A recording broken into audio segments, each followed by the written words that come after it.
अनीस खान उर्फ हरे भरे बाबा रजिया को ऐसी यातनाएं दे रहा था, उसके साथ गलत तरीके से संबंध बना रहा था और हलाला के नाम पर उसके साथ बहुत ज़्यादा गलत तरीके से व्यवहार कर रहा था।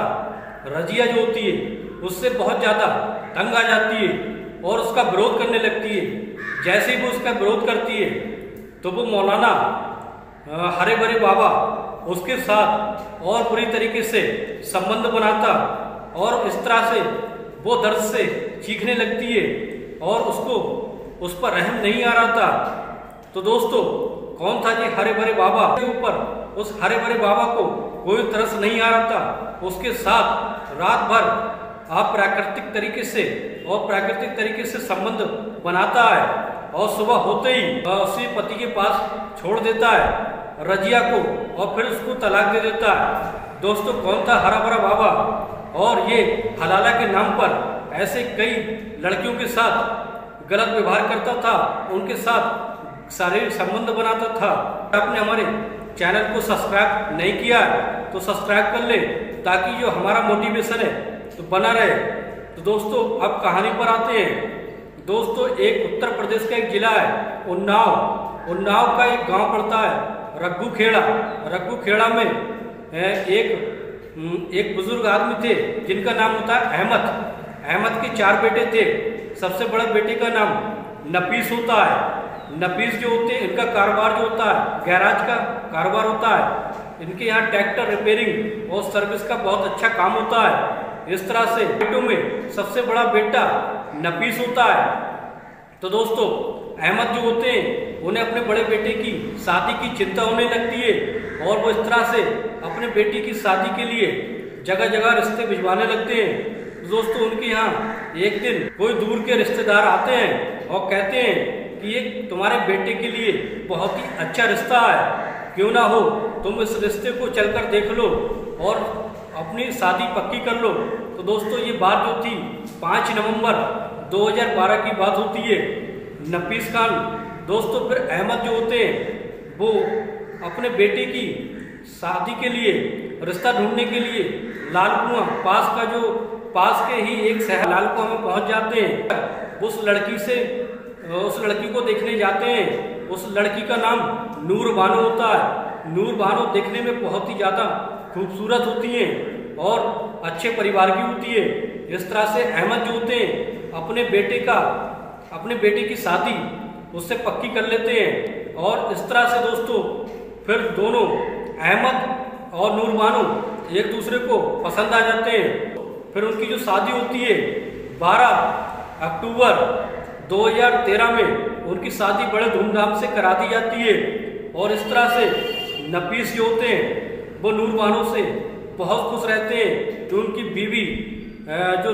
उनकी बीवी नूर बानो बहुत ज़्यादा खूबसूरत थी और नूर बानो जो होती हैं अपने पति नफीस से बहुत ज़्यादा खुश रहती थी और इस तरह से उनकी ज़िंदगी बहुत अच्छे से कट रही होती है। दोस्तों, फिर एक दिन ऐसा होता है कि उनकी ज़िंदगी में भूचाल आ जाता है। नफीस खान जो होते हैं उनका किसी से झगड़ा हो जाता है बाहर। उनके दिमाग में बहुत ज़्यादा गुस्सा भरा हुआ होता है। आने के बाद फिर किसी तरह से उनका अपनी बीवी से नूर बानो से किसी बात को लेकर विवाद हो जाता है और उनका गुस्से में बीवी को नूर बानो को 3 बार तलाक कहकर तलाक दे देता है और तलाक देने के बाद नफीस खान जो होता है वो घर से बाहर चला जाता है और इस तरह से नूर बानो जो होती है उसके ऊपर दुखों का पहाड़ टूट पड़ता है। वो फूट कर रोने लगती है कि जरा सी बात पर उन्होंने नफीस खान ने उनको तलाक दे दिया और इस तरह से उनके घर में कोराम मच जाता है। कोराम मचने के बाद अहमद जो होते हैं फिर इस तरह से अपने घर परिवार में इकट्ठा होते हैं। इकट्ठा होने के बाद फिर अपने बेटे नफीस खान को बुलाकर राय मशवरा लेते हैं, समझौता करते हैं और फिर इस तरह से दोस्तों फिर इसका एक ही हल निकलता है। वो एक राय मशवरा देते हैं। वो ये कहते हैं बाबा खेड़ा के पास एक मौलाना है, उनके साथ नूर बानो का हलाला कराना पड़ेगा। हलाला कराने के बाद एक दिन का हलाला कराने के बाद उससे वो तलाक दे देगा। तलाक देने के बाद फिर नफीस खान की शादी उससे दोबारा हो जाएगी। इस बात की जब सहमति पूरे परिवार में हो जाती है तो दोस्तों फिर वो बाबा खेड़ा, वो मौलाना जो होता है उसका नाम अनीस खां होता है और अनीस खां को हरे भरे बाबा के नाम से जाना जाता है। और वहाँ जब पहुँचते हैं उनका पूरा परिवार हरे भरे बाबा के पास पहुँचता है और उनको इस बात की पूरी जानकारी दी जाती है। हरे भरे बाबा और ज़्यादा खुश हो जाता है और कहता है कि हाँ, मैं निकाह करने के लिए तैयार हूँ और एक रात नूर बानो को मेरे साथ यहीं पर रुकना होगा और फिर कल मैं इसको तलाक दे दूंगा और फिर तुम इसके साथ शादी कर सकते हो, मतलब इसके साथ दोबारा निकाह कर सकते हो। इस तरह से बाबा जो होता है, बाबा का निकाह नूर बानो के साथ करा दिया जाता है। बहुत ही बुरा, ये सब बहुत बुरा लग रहा था कि उसके साथ ये क्या चल रहा होता है। दोस्तों फिर क्या होता है, नूर बानो जो होती है मजबूरी में उस हरे भरे बाबा के बंधन में बन जाती है और इस तरह से एक रात फिर वहीं रुक जाती है हरे भरे बाबा के पास, अनीस खां के पास। तो इस तरह से पूरा परिवार जो होता है अपने घर पर चला जाता है। खाना जो होती है अब निकाह के बाद उसको एक रात हरे भरे बाबा के पास यानी अनीस खां के पास रुक जाती है। पूरा परिवार जो होता है अपने घर पर चला जाता है। जैसे ही रात होती है, रात होने के बाद हरे भरे बाबा अपने कपड़े बदल कर आता है और आने के बाद एक ऐसी शक्ति वर्धक गोली खा लेता है जिससे उसके अंदर डबल पावर, डबल ताकत आ जाती है और इस तरह से रजिया को अपनी बाहों में जकड़ लेता है और जकड़ने के बाद उसके साथ बहुत ही गलत तरीके से संबंध बनाता है। नूर बानो जो होती है वो दर्द से तड़पने लगती है और जैसे ही उसका विरोध करती है तो जो बाबा था वो और ज़्यादा गलत तरीके से उसके साथ संबंध बनाता है। नूर बानो जो होती है वो मजबूरी में कुछ नहीं कर पाती है, लेकिन फिर जब ज़्यादा हद हो जाती है तो नूर बानो जो होती है उसको हटाने की कोशिश करती है।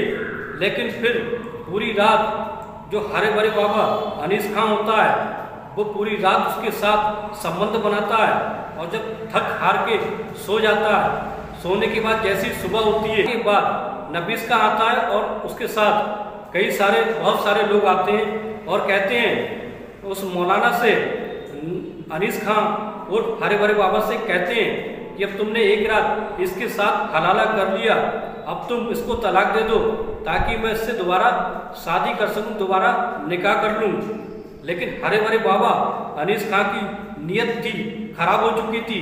वो ये कहता है कि मैं एक रात और इसके साथ बिताना चाहता हूँ क्योंकि ये अब मेरी बीवी है और मैं इसको कल तलाक दे दूंगा जिससे तुम इसके साथ दोबारा निकाह कर लेना।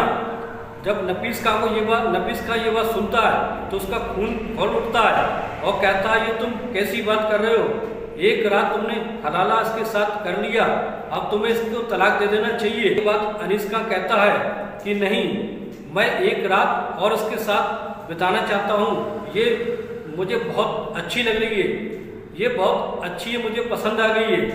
और इस तरह से दोस्तों फिर उसकी बात पर राजी होकर नफीस खां होता है वापस लौट जाता है। जैसे ही रात आती है अनीस खां और हरे भरे बाबा वो मौलाना को उसके साथ फिर गलत तरीके से संबंध बनाने की कोशिश करता है।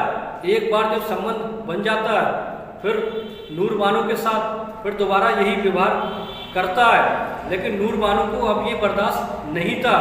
नूर बानो पास में पड़े एक बड़े से डंडे को उठाकर उस हरे भरे बाबा अनीस खां को जोरदार तरीके से बार बार मारने लगती है, इतनी बुरी तरीके से उसे पीटने लगती है। पीटने के बाद जब वो मौलाना वहीं पट्ट पड़ जाता है, गिर जाता है और दोस्तों उस हरे भरे बाबा को मारने के बाद वो दौड़कर फिर थाने में जाती है। थाने में जाकर रिपोर्ट लिखवाती है। वहाँ के चौकी इंचार्ज जो होते हैं प्रदीप कुमार होते हैं। प्रदीप कुमार को जब ये हलाले की सारी बातें नूर बानो जब बताती है तो उनके पैरों के तले की जमीन खिसक जाती है और वो तुरंत ही अपनी टीम का गठन करते हैं। और गठन करने के बाद उस उस फर्जी बाबा के यहाँ पहुँच जाते हैं। ऐसी लड़कियों को हवस का शिकार बनाता था और पहुँचने के बाद उस बाबा को गिरफ्तार कर लिया जाता है। गिरफ्तार करने के बाद उस बाबा को जेल भेज देते हैं। नफीस खां जो कहते हैं कि नूरबानो से कि अब तुम मुझसे निकाह कर लो, और इस तरह से नूरबानो जो होती है, नूरबानो कहती है कि तुम मर्द नहीं हो, तुमने जब मेरे साथ अत्याचार हो रहा था तुमने मुझे नहीं बचाया, ऐसे मर्द की मुझे ज़रूरत नहीं है। ये कहकर नूरबानो जो होती है अपने परिवार में चली जाती है उसको छोड़कर, और इस तरह से नूरबानो जो है अपने परिवार के साथ अब खुशी खुशी ज़िंदगी जी रही होती है। दोस्तों, उसके साथ जो जुल्म हुआ उस जुल्म को सोच सोच कर वो अपने परिवार के साथ रह रही है और अपनी ज़िंदगी काट रही होती है। तो दोस्तों, कैसी लगी ये सच्ची घटना हमें कमेंट बॉक्स में जरूर बताएं।